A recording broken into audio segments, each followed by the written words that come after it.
जय हिंद साथियों, आज हम आप लोगों को एक कहानी सुनाने चल रहे हैं। कहानी है झोपड़ी का मूल्य। यह एक ऐसे राजा की और रानी की कहानी है जो न्याय संगत है, तर्क संगत है। इस कहानी से हमें यह शिक्षा मिलती है कि हमें कभी अपने धन पर गर्व नहीं करना चाहिए। हर गरीब अमीर को पहचानना चाहिए और सबको सम्मान देना चाहिए। चलिए हम कहानी शुरू करते हैं। राजमहल में उसका जन्म हुआ था। दास दासियों से पूर्ण श्री निकेतन में उसका लालन पालन हुआ था। वह अपने पिता के हृदय की संपत्ति, माता के आंचल की निधि और पति की प्राणेश्वरी थी। सौंदर्य की तो वह प्रतिमा थी, अर्थात बहुत सुंदर थी। वैभव अनंत था, रूप अनुपम था, सुख असीम था। एक दिन रानी ने अपने सखियों से कहा, चलो आज गंगा नहाने चलें। हेमंत की ऋतु थी, प्रातःकाल हो गया था, पर भगवान सूर्य देव उदित नहीं हुए थे। कितने ही लोग अपने घरों में रजाई ओढ़े पड़े थे। पालकी में चढ़कर रानी अपने सखियों के साथ गंगा तट पर आई। गंगा की निस्तब्ध तट भूमि उसकी हास्य ध्वनि से गूंज उठी। नहा लेने पर रानी की दृष्टि पास की ही एक झोपड़ी पर पड़ी। रानी ने भीतर झांककर देखा, वहाँ कोई न था। मिट्टी का घड़ा और फटा हुआ कंबल देखकर रानी ने जान लिया कि यह किसी दरिद्र की झोपड़ी है।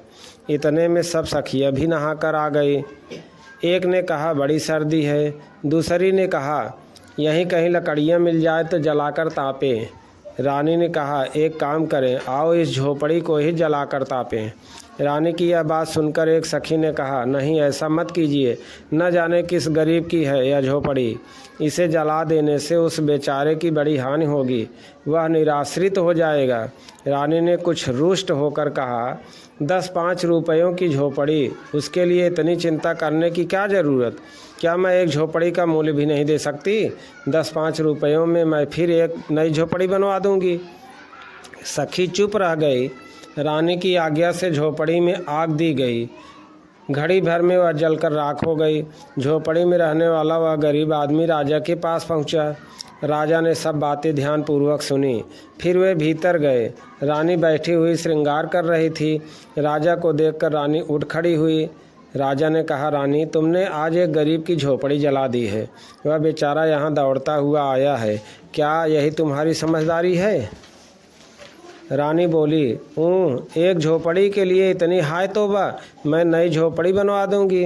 राजा ने कुछ गंभीर स्वर से कहा, रानी, तुम्हें कुछ समझ नहीं, तुम्हें अभी झोपड़ी का मूल्य मालूम नहीं है।